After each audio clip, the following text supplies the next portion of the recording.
दोस्तों, आप सभी का स्वागत है हमारे एक स्टडी 2.9 यूट्यूब चैनल पर।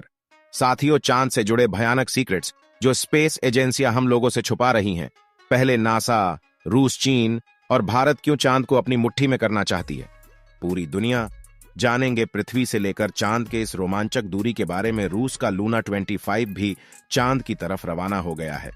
भारत के चंद्रयान 3 विक्रम लैंडर चांद की सतह पर सॉफ्ट लैंडिंग करेगा, जबकि साल 2024 में नासा भी अपने प्रोग्राम के तहत एक बार फिर वैज्ञानिकों को यानी एस्ट्रोनॉट्स को चांद पर भेजने वाला है। और चीन भी जल्द ही एक और मून मिशन करने वाला है।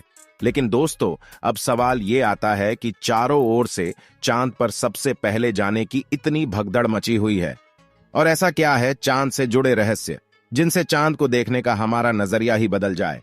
दोस्तों, चांद की दूरी हमारी पृथ्वी से 3,84,400 किलोमीटर है, और अगर हम चांद पर सीधे रास्ते से जाएंगे तो इसी के आसपास के डिस्टेंस में ही हम चांद की सतह पर पहुंच जाएंगे। जबकि हम चंद्रयान 3 के रास्ते से जाए तो 42 दिन लगेंगे, क्योंकि चंद्रयान 3 ने चंद्रमा की तरफ जाने का सीधा रास्ता नहीं बल्कि अंडाकार रास्ता चुना है, जिसमें वो पहले पृथ्वी के चक्कर लगाकर चांद की ओर एक लंबे रूट से बढ़ेगा और फिर चांद के चक्कर लगाकर लैंडिंग करेगा। हालांकि यह रास्ता काफी किफायती तो है, और इस रास्ते से जाने पर 30 लाख किलोमीटर की दूरी तय करके हम काफी थक भी जाएंगे, और इसमें बहुत सारा खाना और पानी की जरूरत पड़ेगी, जिससे स्टोर करने के लिए बड़ा स्पेसक्राफ्ट चाहिए होगा। तो चलिए अब हम अमेरिका और रूस के सीधे रास्ते से चांद पर चलते हैं। इसमें आपको चांद पर पहुंचने में सिर्फ 4 से 5 दिन लगेंगे। जब आप चांद पर लैंड कर जाए तो आप बाहर निकलने से सबसे पहले अपना स्पेस सूट पहन ले, क्योंकि वहां पर काफी पतला वातावरण होता है और वहां पर ऑक्सीजन भी नहीं मौजूद होता है, और आपको सांस लेने में तकलीफ होगी। इसीलिए आपको स्पेस सूट के पीछे ऑक्सीजन का एक सिलेंडर मिलेगा जिसका सहारा लेना होगा। स्पेस सूट पहनकर जब आप बाहर अपना कदम रखेंगे तो खुद को बहुत हल्का महसूस करेंगे। दरअसल बात यह है कि चंद्रमा का गुरुत्वाकर्षण पृथ्वी से 6 गुना कम है। इसीलिए अगर पृथ्वी पर आपका वजन 60 किलोग्राम है तो वही चंद्रमा की सतह पर 10 किलोग्राम होगी। इसी वजह से पहली बार चांद पर कदम रखते समय आपका बैलेंस बिगड़ेगा और आप चलने के बजाय उछलते हुए नीचे भी गिर सकते हैं। इसीलिए चांद की सतह पर संभल कर कदम रखना जरूरी है। दोस्तों, चांद की सतह के बारे में बात करें तो यहां पृथ्वी की तरह सीधे रास्ते नहीं होते हैं, बल्कि चांद की सतह ऊबड़ खाबड़ा रास्ते होते हैं, और यहां जगह जगह पर चट्टानें, पहाड़ और बड़े बड़े क्रेटर गड्ढे हैं। चांद पर यह गड्ढे तो 20 सालों से गिर रहे हैं, उल्का पिंडों की वजह से बने हैं, और ये 100 सेंटीमीटर से लेकर 25 किलोमीटर तक बढ़े हैं। तो वहीं चांद की मिट्टी के बारे में बात करें तो चांद की मिट्टी यानी लूनर सॉल बिल्कुल ज्वालामुखी से निकलने वाली राख जितनी पतली होती है, और इसका रंग भी पृथ्वी के मिट्टी से ज्यादा डार्क होता है, बिल्कुल सीमेंट की तरह। और यहां की मिट्टी में खुरदरापन ना होने के कारण आप जैसे ही इस पर पैर रखेंगे तो आपके पैरों के निशान बन जाएंगे, जिसके वजह से चांद पर सबसे पहले कदम रखने वाले एस्ट्रोनॉट नील आर्मस्ट्रांग और बज एल्ड्रिन के पैरों के निशान आज भी मौजूद हैं। अब चांद की खूबसूरत जमीन देखने के बाद जब आप ऊपर की तरफ अपना सिर उठाएंगे तो आपको पृथ्वी दिखाई देगी। दोस्तों, जैसे पृथ्वी पर चांद का उदय होता है, वैसे ही चांद पर पृथ्वी का उदय होता है। बस फर्क इतना है कि पृथ्वी से चांद को देखने में वो काफी छोटा दिखाई देता है, और वहीं चांद से पृथ्वी को देखने में बहुत बड़ा दिखाई देता है। और यहां से धरती की खूबसूरती देखकर आप खुश हो जाओगे। अब अगर आप चांद के उत्तरी ध्रुव पर लैंड करोगे तो आपको अपने आसपास भूतकाल में फैले हुए स्पेस मिशन के स्पेसक्राफ्ट और सैटेलाइट के टुकड़ों के साथ प्लास्टिक बैग में भरा हुआ कूड़ा भी दिखेगा। ये कूड़ा नासा के उन 12 एस्ट्रोनॉट्स ने फेंका है जो चांद पर जा पाए। दरअसल इन बैग्स में इनका मल, मूत्र और खाने के रैपर्स और बिस्किट है।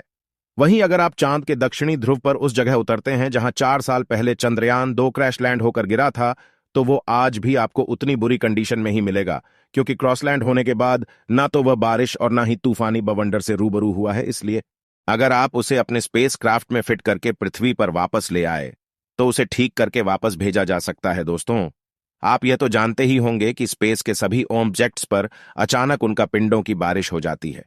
यह तो अच्छा है कि पृथ्वी की मैग्नेटिक फील्ड इन उनका पिंडों को या तो साइड में धकेल देती है, या फिर ग्रेविटी और एटमॉस्फेयर इसे धरती तक पहुंचने के पहले ही जलाकर राख कर देते हैं। लेकिन चांद की मैग्नेटिक फील्ड पृथ्वी के मुकाबले काफी कमजोर है। इसकी ग्रेविटी भी कम है, और यहाँ घना वातावरण भी मौजूद नहीं है। इसी वजह से चांद पर लगातार उनका पिंडों की बारिश होती रहती है। ऐसे में कोई भी उल्कापिंड गिरकर आपको पल भर में मौत के घाट उतार सकता है। इसलिए आपको उनका पिंडों पर नजर लगाए बैठे कमांड सेंटर के वैज्ञानिकों से लगातार संपर्क बनाए रखना होगा। अब अगर आप सोच रहे हैं कि आप अपने किसी दोस्त या फिर लाइफ पार्टनर को चांद पर साथ लेकर जाकर गप्पे लड़ाते हुए अपने मून मिशन पर काम करें, तो आपको बता दें कि ऐसा मुमकिन नहीं है, क्योंकि चांद पर वातावरण ना होने की वजह से साउंड वेव चल नहीं पाते। यानी कि अगर आप अपने साथी को कुछ बोलेंगे तो वह आपके होंठ खेलते हुए तो देखेगा, लेकिन आपकी आवाज नहीं सुन पाएगा। इतना ही नहीं, चांद पर आपको अपनी आवाज तक नहीं सुनाई देगी, मानो जैसे मोबाइल की तरह किसी ने आपको भी साइलेंट मोड पर डाल दिया है। हालांकि एस्ट्रोनॉट चांद पर एक दृश्य स्पेस सूट पहनते हैं, जिसमें साउंड पुश करवाने के लिए नाइट्रोजन और ऑक्सीजन की मदद से कृत्रिम वायुमंडल बनाया जाता है। साथ ही इन्हें एक माइक्रोफोन वाली हेडफोन पहनाई जाती है, जिसके जरिए यह अपने साथ ही और कमांड सेंटर की आवाज सुन सके और जवाब भी दे सके। अब दोस्तों, चांद पर अपने काम को पूरा करके जब आप सोने जाएंगे तो सुबह आपको सूरज की रोशनी नींद से नहीं जगाएगी, क्योंकि चांद को अपनी धुरी पर घूमने में 28 दिन लगते हैं, जिसकी वजह से चंद्रमा पर एक दिन 14 दिन का होता है और 14 दिन की रात होती है। यानी कि वहां का एक दिन पृथ्वी के 28 दिन के बराबर होता है। हम चांद का सिर्फ एक हिस्सा आज तक देख पाएं, और अगर आप चांद के पिछले हिस्से के अंधेरे वाले इलाके पर पहुंच गए तो आपके साथ काफी खौफनाक चीजें हो सकती हैं। बता दें कि चांद पर कई सालों से सोच कर रहे कुछ वैज्ञानिकों का यह भी कहना है कि भूतकाल में वहां कोई एलियन सभ्यता बसी थी।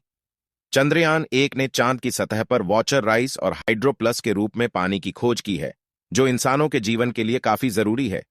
इसके अलावा अंतरिक्ष में चांद ही पृथ्वी के सबसे करीब है, इसलिए भविष्य में वहां जाकर बसना हमारे लिए काफी किफायती साबित होगा। वहीं यहां पर हम एक और स्टेशन भी बना सकते हैं। इन्हीं कारणों की वजह से सभी स्पेस एजेंसी चांद में सबसे ज्यादा दिलचस्पी दिखाती है। तो दोस्तों, अगर भविष्य में मौका मिले तो क्या आप चांद पर जाकर बसना चाहेंगे? अपनी राय कमेंट में जरूर बताएं। आज के लिए इतना ही आपकी आखिरी जिम्मेदारी है। इस वीडियो को लाइक करें और अपने मित्रों तक शेयर करें, ताकि उन्हें भी जानकारी मिल सके, और हमारे चैनल को सब्सक्राइब करें। मिलते हैं किसी और एक नॉलेजेबल वीडियो में, तब तक के लिए धन्यवाद।